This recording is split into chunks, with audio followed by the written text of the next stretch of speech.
بسم اللہ الرحمن الرحیم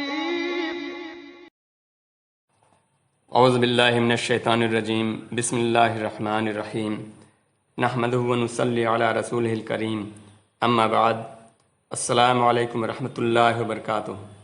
سامعین کرام، پچھلے ایپیسوڈ میں آپ نے ہمارے نبی حضرت محمد رسول اللہ صلی اللہ علیہ وسلم کی کھلی ہوئی دعوت و تبلیغ اور اس پر اہل مکہ بالخصوص قریش اور دیگر مشرکین کے رد عمل کا مختصر جائزہ لیا۔ اب آگے کے واقعات ملاحظہ فرمائیں۔ کفار مکہ نے حضور صلی اللہ علیہ وسلم اور آپ کی جماعت کو تکلیف پہنچانے اور آپ کے کام میں رکاوٹیں پیدا کرنے میں کوئی کوتاہی نہیں چھوڑی تھی۔ ادھر نبی کریم صلی اللہ علیہ وسلم بھی پورے عزم و استقلال اور ہمت و جرات کے ساتھ دعوت و تبلیغ میں مصروف تھے۔ جب قریش کو اس امر کا یقین ہو گیا کہ ہماری کوششوں سے کوئی حسب منشا نتیجہ پیدا نہیں ہوا، تو انہوں نے مجبوراً دوسرا پہلو اختیار کیا۔ قریش نے ایک میٹنگ بلائی اور مشورہ کر کے عتبہ بن ربیعہ کو اپنی طرف سے پیغام دے کر حضرت صلی اللہ علیہ وسلم کے پاس بھیجا۔ عتبہ نبی کریم صلی اللہ علیہ وسلم کے پاس آیا اور بڑی نرمی کے ساتھ کہنے لگا، محمد صلی اللہ علیہ وسلم، تم شریف ہو، تمہارا خاندان بھی شریف و معزز ہے، مگر تم نے قوم کے اندر فتنہ ڈال رکھا ہے۔ یہ بتاؤ کہ آخر تمہارا مقصد کیا ہے؟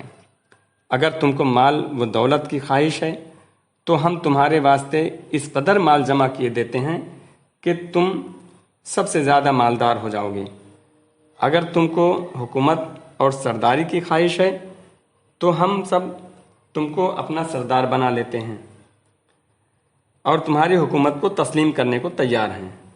اگر تم کو شادی کرنی منظور ہے تو ہم سب سے اعلیٰ گھرانے کی سب سے زیادہ حسین لڑکی سے تمہاری شادی کرائے دیتے ہیں، اور اگر ان سبھی چیزوں کی خواہش ہے تو یہ سب تمہارے لیے فراہم کیے دیتے ہیں۔ تم اپنا دلی منشا صاف صاف بیان کر دو، ہم تمہاری خواہشات کو پورا کرنے کو تیار ہیں۔ تفسیر ابن کثیر کی روایت ہے کہ عتبہ جب اپنی تقریر ختم کر چکا تو پیارے نبی صلی اللہ علیہ وسلم نے جواباً سورہ حامیم سجدہ تلاوت فرمائی، جس میں آپ صلی اللہ علیہ وسلم آیت نمبر 13 یعنی پھر اگر وہ ٹلامیں تو کہہ میں نے خبر سنا دی تم کو ایک کڑاکے کی، جیسے کڑاکا آیا عاد اور سمود پر، بیان کیا تو عتبہ کا رنگ فق ہو گیا اور اس نے حضور صلی اللہ علیہ وسلم کے منہ پر ہاتھ رکھ دیا اور کہا کہ ایسا نہ کہو۔ پھر حضور صلی اللہ علیہ وسلم نے سجدہ کیا اور سجدے سے فارغ ہو کر کہا کہ تم نے میرا جواب سن لیا۔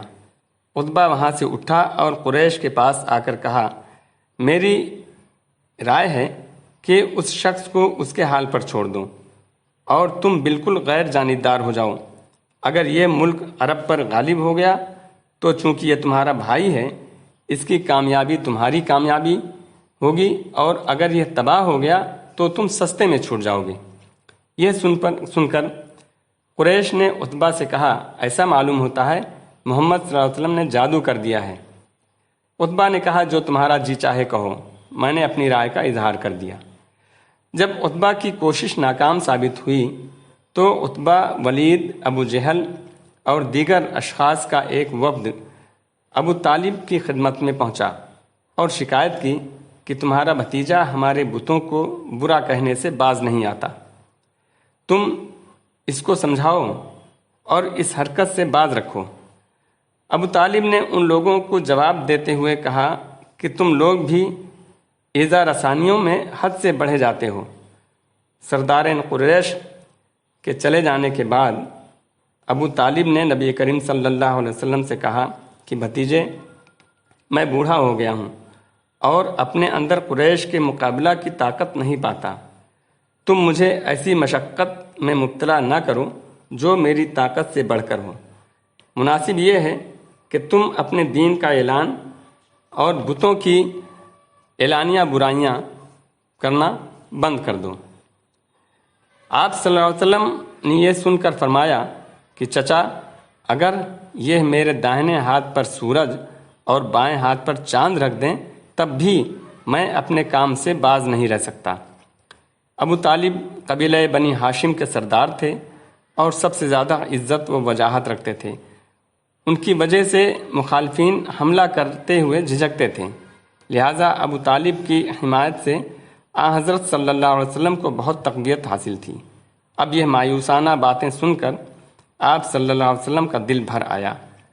آپ صلی اللہ علیہ وسلم یہ کہہ کر ابو طالب کے پاس سے آنکھوں میں آنسو لیے ہوئے اٹھے اور چل دیے کہ چچا، میں اپنے کام کو اس وقت تک نہیں چھوڑوں گا جب تک کہ اللہ کا کام پورا نہ ہو جائے یا یہی کام کرتے ہوئے میں ہلاک نہ ہو جاؤں۔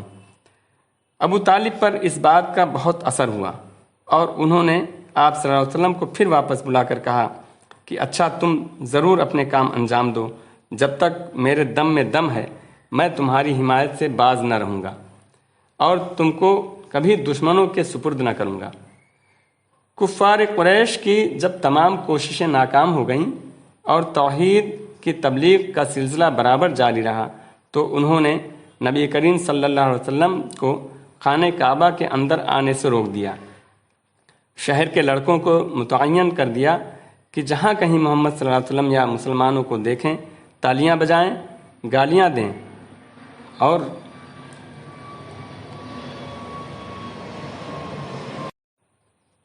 اور گلی کوچوں میں چلنے نہ دیں۔ باہر سے آنے والے مسافروں کو آپ صلی اللہ علیہ وسلم سے ملنے نہ دیں اور جس طرح بھی ہو سکے آپ صلی اللہ علیہ وسلم کو اور آپ کے صحابہ کو ستائیں، یہاں تک کہ شہر مکہ کی سرزمین مسلمانوں کے لیے تنگ ہو گئی اور مسلمانوں کی زندگی وبال بن گئی۔ انہی سنگین حالات میں قرآن مجید کی سورہ کہف نازل ہوئی۔